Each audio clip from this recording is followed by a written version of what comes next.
All right, welcome back to U.S. history. Again, I am Mr. Hager. Last video, we talked about the beginning of Reconstruction. We said how Reconstruction at the very beginning was led by Abraham Lincoln, and his presidential Reconstruction plan was very lenient on the South. Just 10% of them need to take a oath of loyalty in order for that entire state to be readmitted into the Union. Abraham Lincoln's assassinated. Johnson takes over. Johnson is going to be impeached, and then the radical Republicans are going to then take over Reconstruction. So today what we're going to talk about is how were the people who actually lived in the South impacted by these Reconstruction plans? Especially, there's this $4 million question. What are we going to do with the 4 million freed slaves that are now living in the South post-Civil War?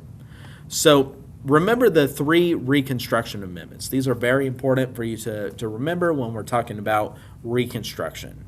So the 13th Amendment, frees slaves. 14th Amendment allows for all U.S. citizens to have civil rights no matter what race they are, besides Native Americans, but we'll get to the Native Americans in our future video. And then the 15th Amendment says that all men have the right to vote. They can't be denied because of race, color, or previous conditions of servitude. All right, so there's still this large question that's looming throughout Washington. How is the government going to take care of these 4 million people who have now been granted their freedom? These people have nothing, right? They have very limited education. They spent their whole lives on plantations for the most part, but all of a sudden they're given their freedom. So the government can't just wash their hands of them. They can't just say, like, okay, take care of yourselves now. There needed to be a plan. So how are we going to reincorporate these 4 million freed men back into society? All right, so the first plan, it comes with 40 acres and a mule. Okay, so even before the war ended, many Northerners pondered this question of, like, how are we going to introduce freed slaves into American society? So one person who had this answer was General Sherman. Remember in our last video we talked about Sherman's march to the sea, where he laid a path of devastation throughout Georgia, marching from Atlanta to Savannah. He burns Atlanta down, and in his path he's tearing up rail lines, burning down plantations. But also what he's doing is every plantation he's going to free slaves along his way. So Sherman, whenever he's freed the slaves, he passes this special field order number 15, which says that freedmen, people that he freed on his march to the sea, were going to be given 40 acres of land and a mule. So at this time, they're like, okay, well, if we give them 40 acres, they could be self-sufficient farmers.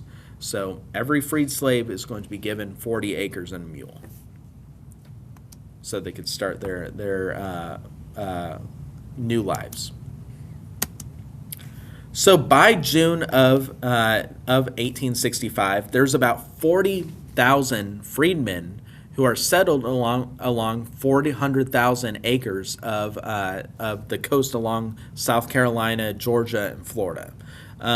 There's one area called the Gullah, right, where this group called the Gullah Geechee people, they settled on the coast of Georgia, and they speak their own, like, little dialect. It's not English. It's their own, like, little mix between, like, their African languages mixed in with some English, and it's pretty fascinating. It's one of the dying languages, dialects along this coast and stuff. But the Gullah people lived along this coast, and they come from these people who moved here during this Sherman's March to the Sea, when they were giving people 40 acres and a mule. So even though many, like 40,000 freedmen were settled along this coast called Sherman's Land, eventually Congress and President Johnson is going to order that land returned back to the plantation owners who originally owned that land. Johnson said that the government is not allowed to take people's property. right? And that's in the Constitution. So constitutionally, he was right. But it was sort of unfair to the freed slaves who were promised that land and settled that land and worked there for a few months.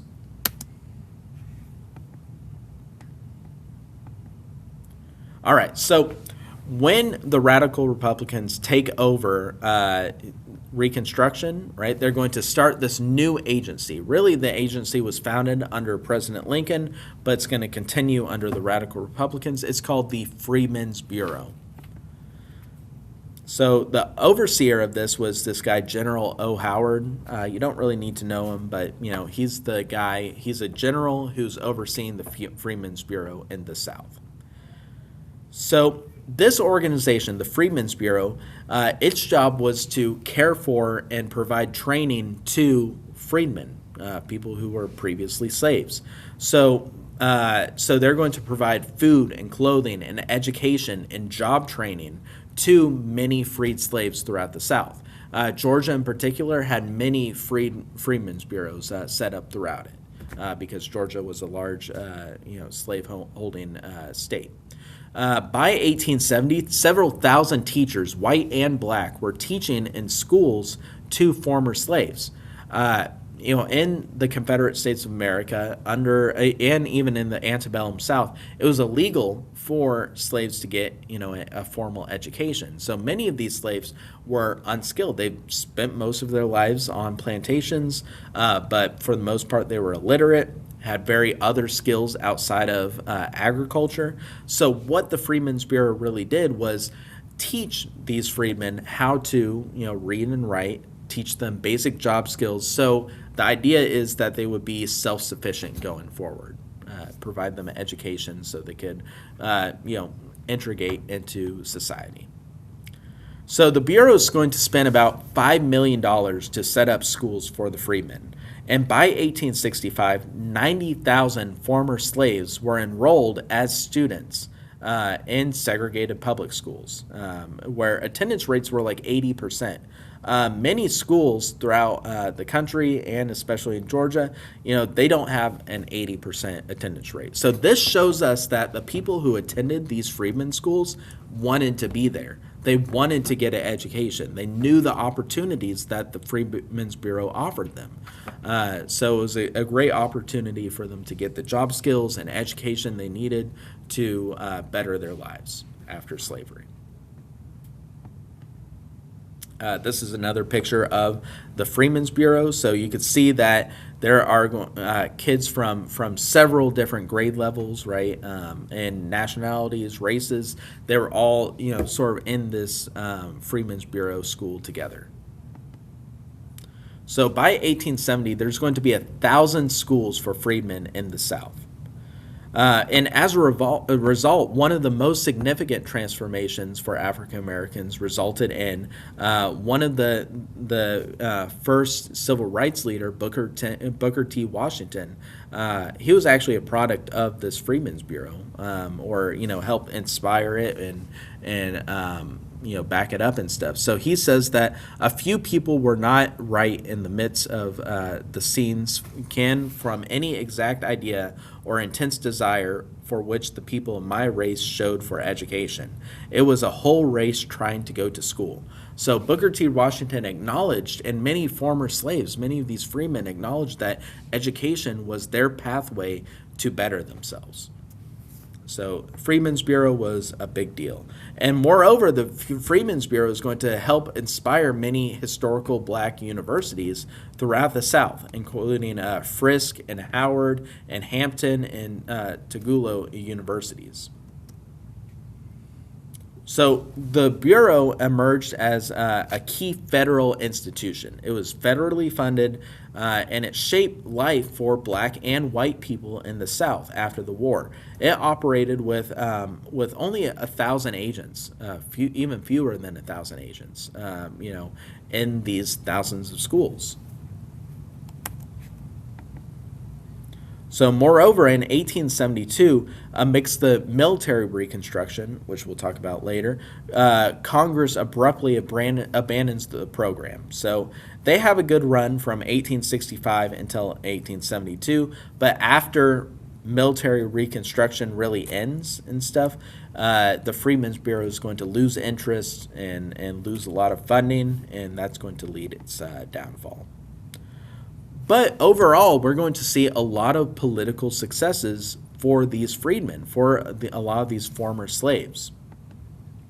So after the passage of the 15th Amendment, which says that, black people, people of any races besides Native Americans have the right to vote in America, we start seeing a lot of southern states elect black congressmen into to be representatives and senators.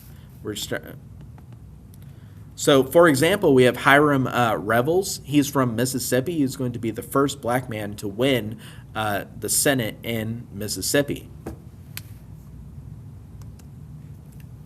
Also, we have Joseph Rainey of South Carolina.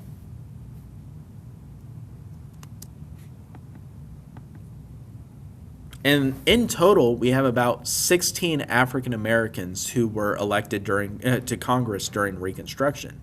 And many of them are from the South, actively lived in the South. So they went literally from slaves, 9 of the 16 used to be slaves, to senators, some of the most politically,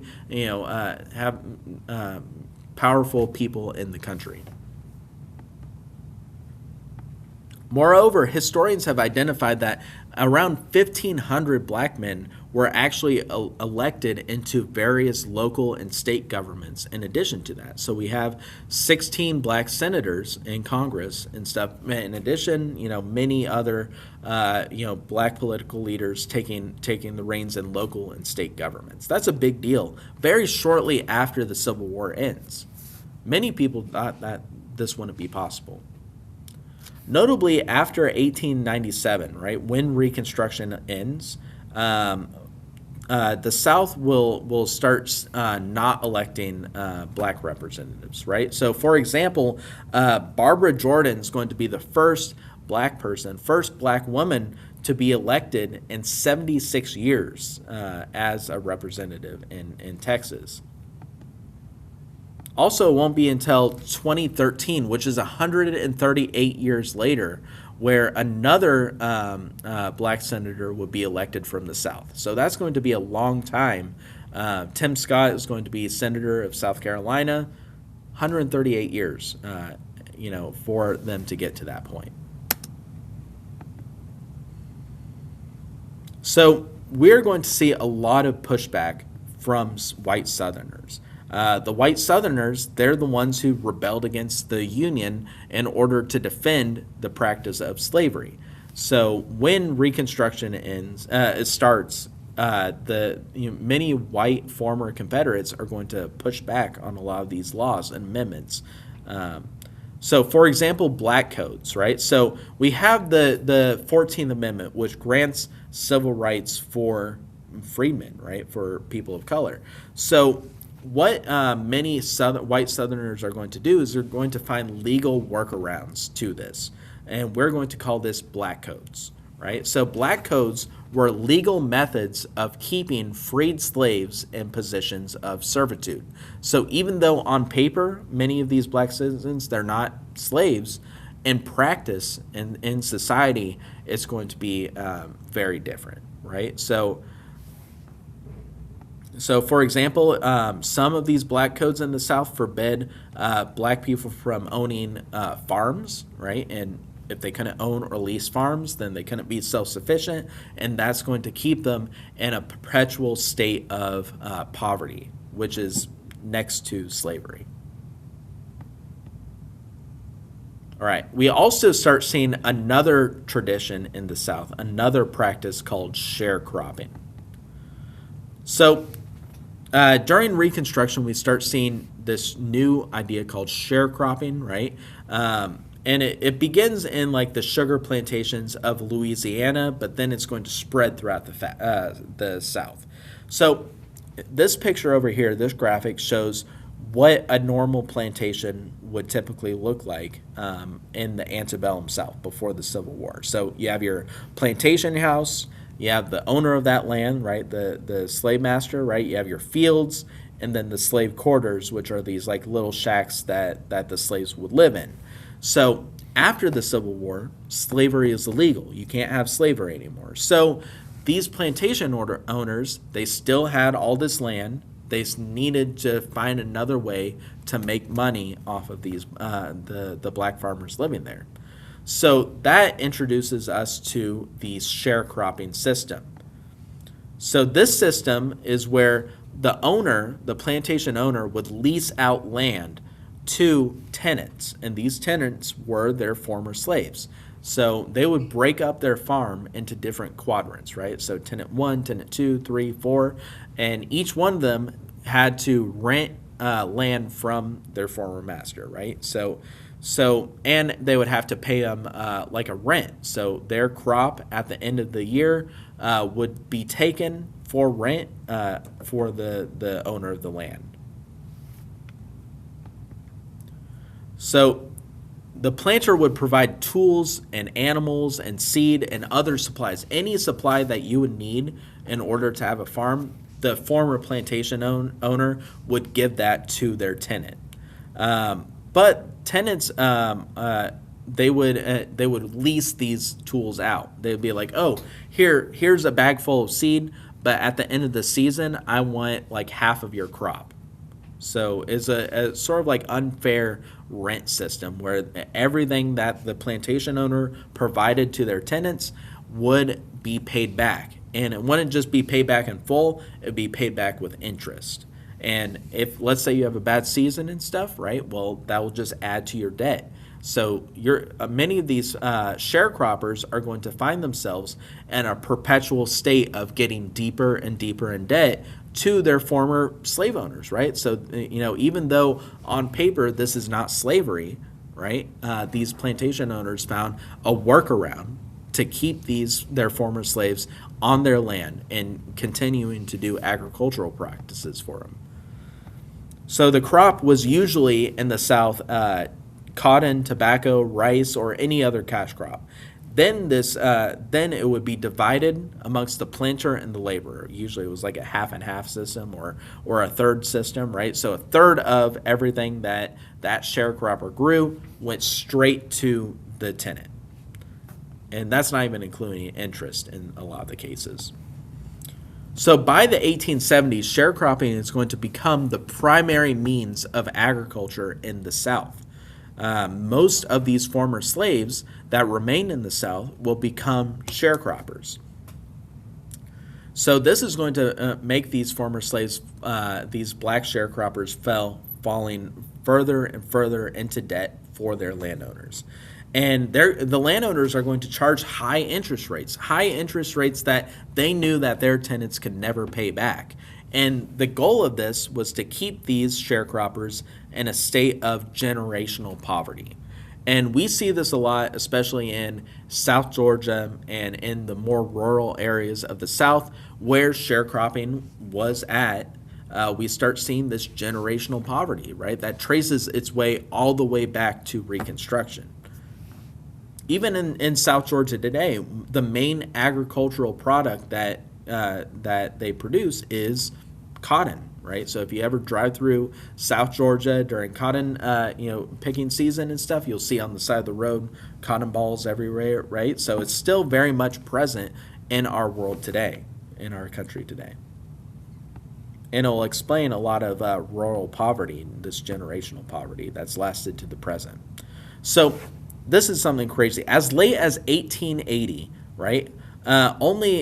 So blacks own less than 10% of all the agricultural land in the South. So they only own 10% of land in the South, but they make up half of the South's population.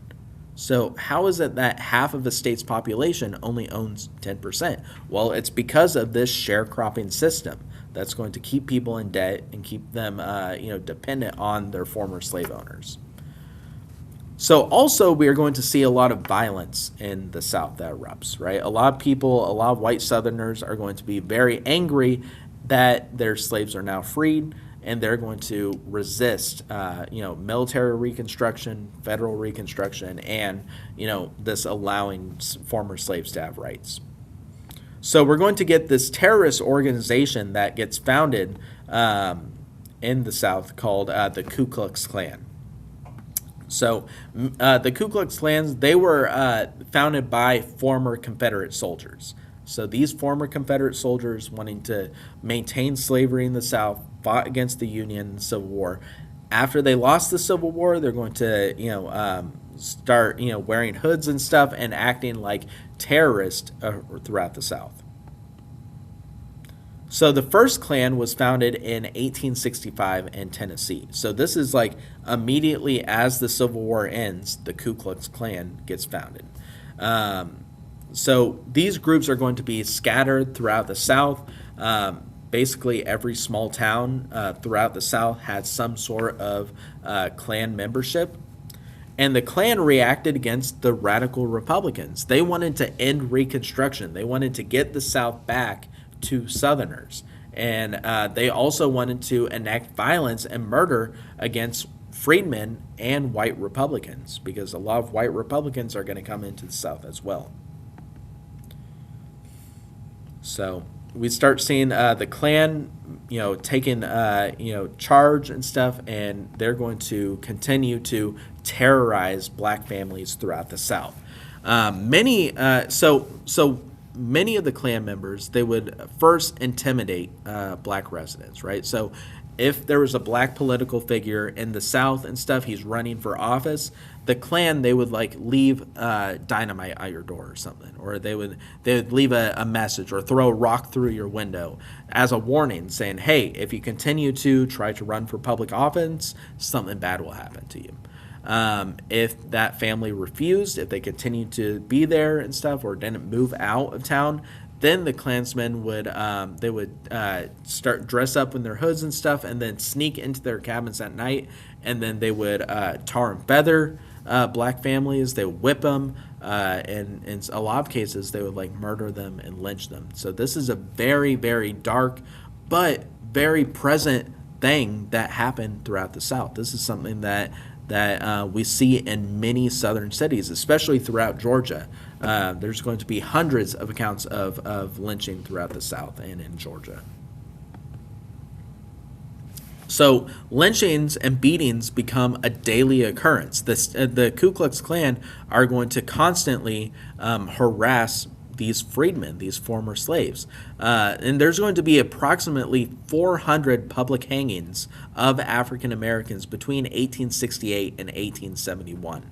So even though the Union military was there, stationed in the South, right, there's only so much they could do because there's so many members of the Ku Klux Klan in these areas that the Union Army was sort of helpless. So by 1870 and 1871, Congress is going to take a strike at the Ku Klux Klan. They're going to vote and say that the Ku Klux Klan is an illegal terrorist organization, and anyone caught being a Klan member, they will lose their right to vote, and they will be sent to prison. Yeah. So eventually the Ku Klux Klan is going to be outlawed, and eventually it will make a comeback around 100 years later. It won't until the 1920s, so good 60 years later. All right, so now we're going to talk about the end of Reconstruction. Okay, so Civil War ends in 1865. And by the 1870s, a lot of Northerners, they're like, okay, what do you want? We've done this. We've passed the Reconstruction Amendments. We freed the slaves. The Civil War has been over for 5 years now. So by the 1870s, we start seeing a lot of northern states, a lot of Northerners starting to lose their resolve, right? They're like, why are we still stationed in the South? The Civil War is over. Many of these Northerners, they didn't live in the South at this time, right? They didn't see what was happening in there. They saw okay, Ku Klux Klan's illegal now, so what's their problem, right? So especially after the 15th Amendment, which grants African Americans the right to vote, many Northerners like, okay, why are we even here anymore? Also, we start seeing an emergence of this new political group. In practice, this is going to be unconstitutional, and the Supreme Court is going to rule that this act is unconstitutional, that you can't tell people what to do and stuff. So even though the law says one thing, in practice, these black people throughout the South aren't going to be given equal and fair rights. So by the election of 1876, we have two candidates. Okay, we have the Republican Ruther B. Hayes, and we have the Democrat Samuel Tilden. And so when the votes were counted, both parties claimed that they won the election, but the votes in Florida, South Carolina, and Louisiana were disputed. So they couldn't tell who's going to be the next president. So whenever there's a dispute and who's going to become the next president, it's going to go over to the House of Representatives, and they will decide who would vote. But the Democrats in the House of Representatives threatened to filibuster the vote, saying like, hey, we're not going to cast our vote, we're going to fill in the space, and we're going to sort of keep this election in limbo so we can't determine who the next winner is going to be.